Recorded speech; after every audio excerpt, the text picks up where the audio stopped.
So today I'd like to talk to you about several companies that are producing implants, retinal implants, and one of the companies, Second Sight, is also producing a implant for the occipital lobe. But we're going to start with a discussion of Dr. Dobelle, Dobelle. He did his first implants into the occipital lobe back in the late 60s or early 70s. And he had a patient that he inserted, I think, 6 or 8 electrodes into their occipital lobe. But all we got at that particular point in time was dots of light. And so that's the research that I knew had been going on when I wrote my book back in the mid 90s. He was about the only show in town. There were some research being done on putting chips into the retina. I know that there was a program at MIT. There was a Dr. John Wyatt there who was teamed up with a surgeon, and they were producing a chip, and they were implanting it into. Well, I don't know if they ever got to human trials or whatever, but they were doing that research at that point in time.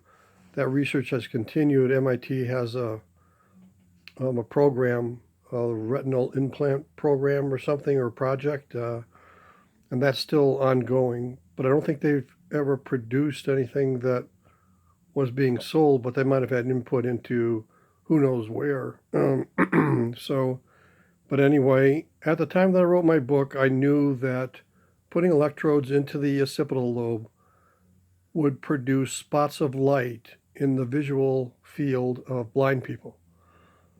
Well, that wasn't good enough for me, and I really wanted to proceed and try to get some actual eyesight for blind people. So I surmised that maybe pulsed electromagnetic fields would do the trick, and that's what I suggested in my book, was that we try pulsed electromagnetic fields. The occipital lobe has several layers in the cortex. The fourth layer is where the actual information comes in from the thalamus, from the lateral geniculate nuclei.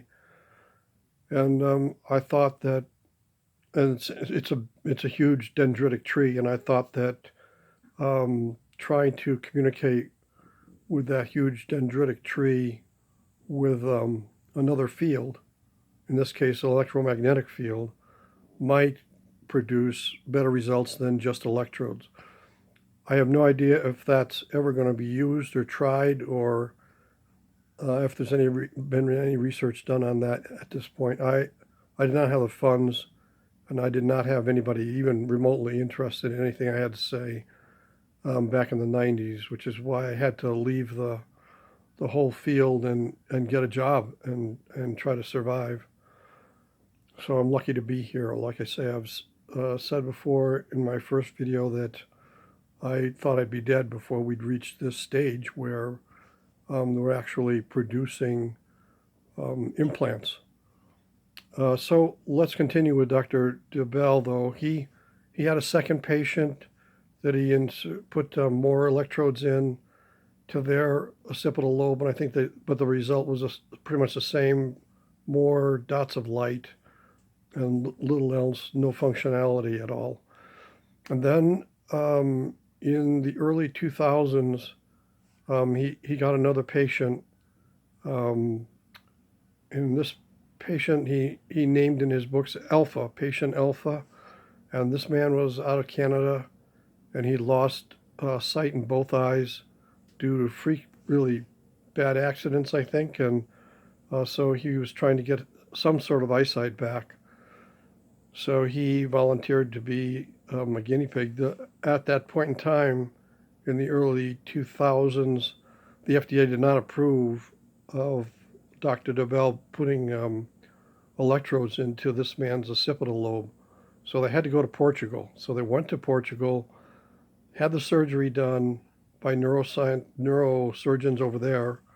I don't know if Dr. Dobelle participated or not, but they put electrodes, from what I can see, maybe 50 electrodes in each hemisphere of his occipital lobe, a right one and a left one, and they connected whatever wires or electrodes they had. They connected it to a plug that they inserted and put into the side of his skull, so that the wires weren't loose or anything. They were attached to a plug in his skull on both sides, one on each side. And then when they wanted to work with him and stimulate those electrodes, they plugged in wires from the computer, what were into the other end of a plug, and they plugged the plug in. They matched the two plugs up, and so you didn't have a lot of problems with trying to connect wires or anything. It was all wired into plugs. So they would plug them in, and then they would do their experiments in the lab, in Dr. Dobelle's lab, and they would try different electrodes, etc., trying to get some type of vision going. And according to this patient Alpha, he did get some sight. He could see shapes and things, I'm pretty sure. There was a tremendous interview with him on YouTube. And if you go to the search engine of YouTube and put in the word Dobelle, Dobelle, and also in a separate word eyesight, you'll come up with some videos of Dr. Dobelle's work. And one of those is an interview with this subject, Alpha, and it's an hour and 49 minutes long. And it's conducted at a university, I think, University of Bath or whatever. I think it's in Europe. And in any event, it's a tremendous interview. He goes on and explains his life and how he ended up with these electrodes in his occipital lobe. It's very interesting, and if you're interested in this field, you should watch that video. Also, there is an article that was written for Wired magazine in 2002, September of 2002, and that article describes being this person went and interviewed Dr. Dobelle and the patient, and while they were hooking him up to the computer. And that is a very, very interesting article as well. So if you watch the video on YouTube and read the article in Wired magazine, and all you have to do is put in Dr. Dobelle, I think, and Wired magazine, and maybe Eyesight. And I didn't have any trouble finding that article, Googling it. If you just Google that article, you will find that article and you can read the whole thing. It's a lengthy article, but definitely give you an idea of what has been going on in the field of implants, especially cortical implants. So then and so they're working with this patient Alpha, as well as I think Dr. Dobelle had about 30 other patients. So there was a group, and it was going, and they were doing the research, and things were going okay as far as those people getting some semblance of vision back. But in 2004, Dr. Dobelle got sick and he died. And so he left these 30 patients without any computers or without any significant way of continuing their experimentation or running the computers or anything. They were kind of left to their own devices at that point in time, and there was no money coming in to fund any more research, and the whole thing folded. As far as I can tell, I think it all stopped at that point, and these people were left to be on their own. And so at this point in time, I think patient Alpha has been working with neuroscientists and neurosurgeons in Europe somewhere.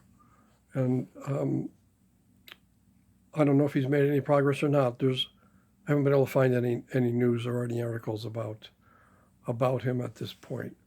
So that was pretty much the end of what Dr. Dobelle had done, what he had accomplished, and which is a lot because he laid down the groundwork for what other people thought they could do in other institutions, other universities, and several companies. Um, so then we'll move on to the company's second site, which is down in California, and I think they're affiliated with UCLA and also with the Baylor School of Medicine. It was founded in 1998 by I think 6 people, several of them doctors, and they began to build an artificial visual system to fit in with electrodes to fit into the eye, the retina, and that was their first major accomplishment. And I think that one of the people that was a founder was also had worked on the cochlear implants to give deaf people hearing, and so he had a background in medical devices. And so anyway, I'm sure he was instrumental in starting the company and getting it going and being able to help in the design of the what they now call the Argus 2. And that Argus 2 is really it's a pair of glasses with a camera on it. Camera takes pictures and sends it to a computer, which is either on the glasses or in a pocket or whatever. It's a small computer. Computer analyzes the visual aspect of the from the camera and sends impulses interpreting that visual content to the electrodes that are implanted in the back of the eye, and they have some kind of an antenna and things that will transfer those visual impulses to the electrodes. And so a person is able to see dots of light, and in some cases they can actually see forms, shapes. And so that's also a remarkable accomplishment. And I think that second site has at this time probably implanted 300 of those in people throughout the world. And the results have been varied, I think, but for the most part, people are getting, they can see, like I say, dots of light, and they learn how to interpret those dots of light, depending on which ones are lit up and everything, and they can see some shapes. Now that device is for people who have retinitis pigmentosa. In retinitis pigmentosa, the photoreceptors die, and that's one layer of cells in the retina, but it's not the whole retina. So the rest of the retina is fully functioning and continues to send impulses into the optic nerve into the brain. And so by stimulating the rest of the retina, you're able to get these dots of light, and like I say, in some cases, shapes.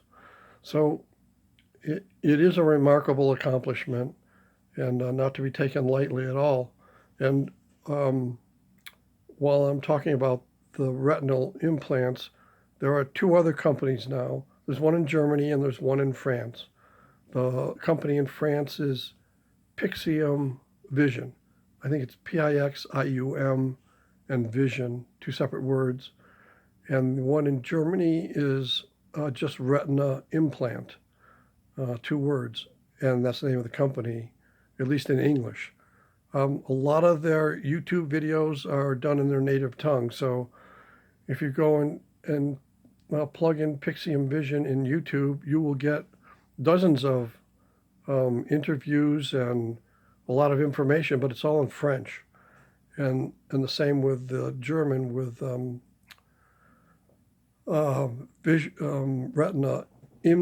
retina implants. You can get a lot of videos, but most of it is in German. And so then that leaves us.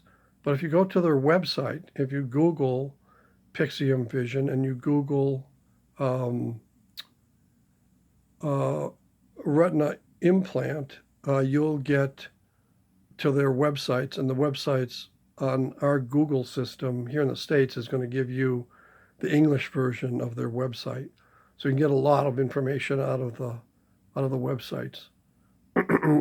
With Second Sight has a great website. You can go and Google Second Sight. That's 2 words, Second Sight, and you'll get to you'll get a link to their website. You can go to their website, and it's extensive, and there's all kinds of information on their website. They even have a couple videos on how they go about implanting the electrodes into the back of the eye, underneath the retina. I think they put it between the retina and the rest of the eyeball. And so that's very informative. And there is a lot of information there. They'll give you an idea of what's going on with the retinal implants. And the retinal implants from both of the companies, the French company and the German company, are very similar. One of them, and I'm actually not sure which one of them, is also they are trying to give people with macular degeneration also an implant. And I think they have one implant that they put on top of the retina and one that goes behind it. I didn't understand everything about that, and I'm not up to date on macular degeneration, but it is another disease that they're hoping that they can help those people get some functionality back, some vision. Although with macular degeneration, I think you've got peripheral vision, you just don't have central vision, which of course would be a real pain. So I hope that they can do something with that. But and that's about where we are with the retinal implants. The one that I'm interested in is Second Sight, because they have gone one step further, and they now have a cortical implant, an array of electrodes that they can put on the occipital lobe, and they call that the Orion. And the Orion is in FDA trials right now. And I know they did an implant, and they announced that they did the implant last year, but we haven't gotten any information from how the trial is going. I've tried several times to get some information, and doesn't seem to be anything available. So it's unknown how that implant is doing at this point. I know they did the implant, and they had it on the person's occipital lobe, and they said it was functional, but they didn't have it hooked up to a camera yet.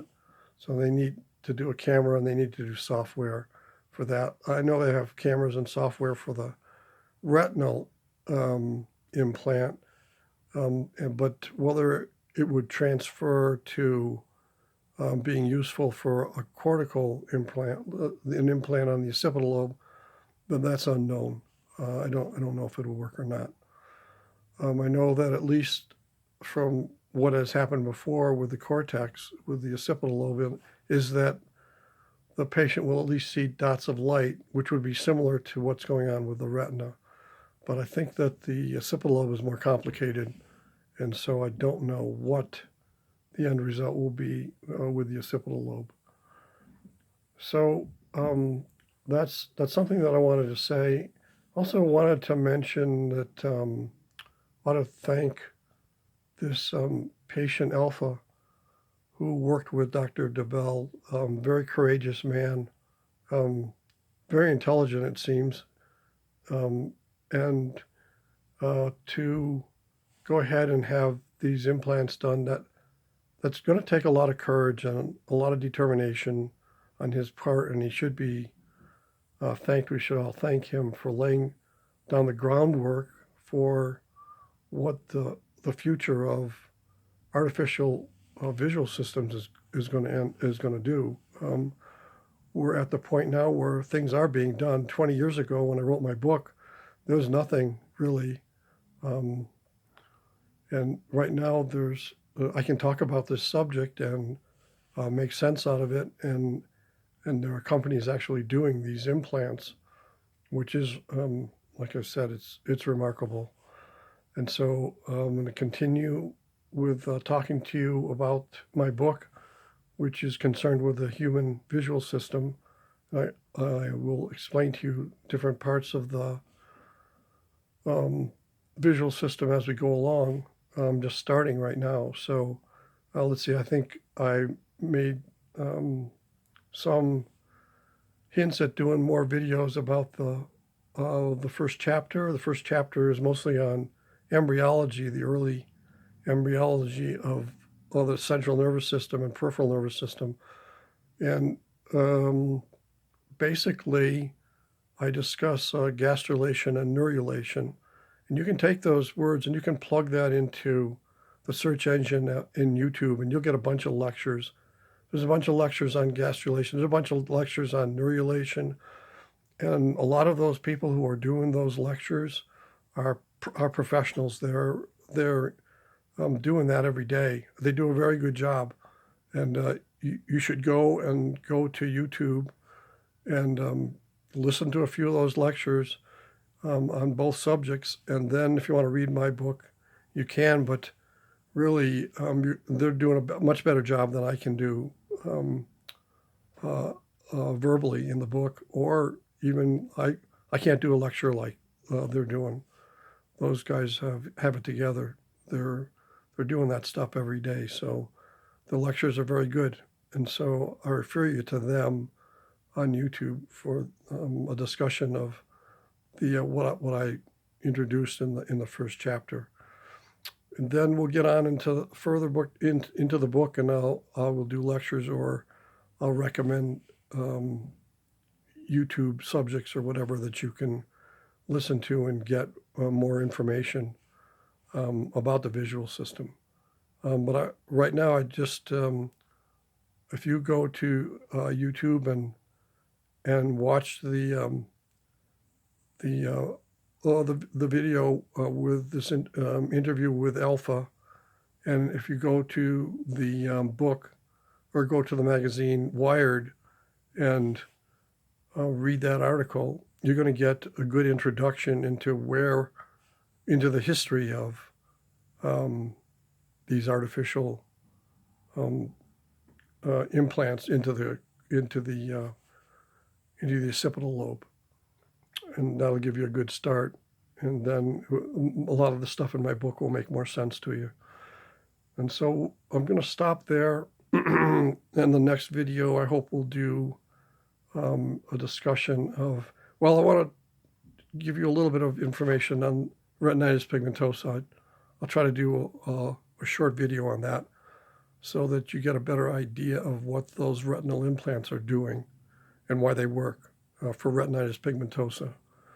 And so we'll stop there, and I hope you're all doing well. And if you are blind and you're listening to this, or if you are have friends who are blind, now is the time to make sure you're healthy, stay alert, take care of yourself. You have an opportunity.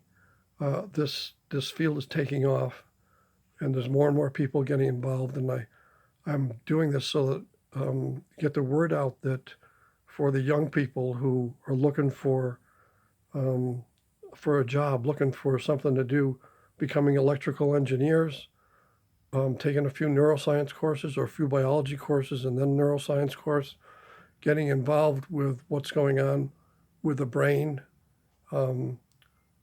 You're almost guaranteed a job at some point in time. There are more and more universities putting in brain chips. Ohio State University, I think, are the ones that did the brain chip for the person who was paralyzed, and they put a brain chip in, and he can now lift up a cup of coffee.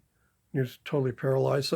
Stuff like that is more and more. It's coming into our a generation where this stuff is going to happen, and the more super intelligent people that I can encourage to get involved in this field, the happier I'll be. So, okay, well, anyway, I'll stop right now before I get too carried away with this.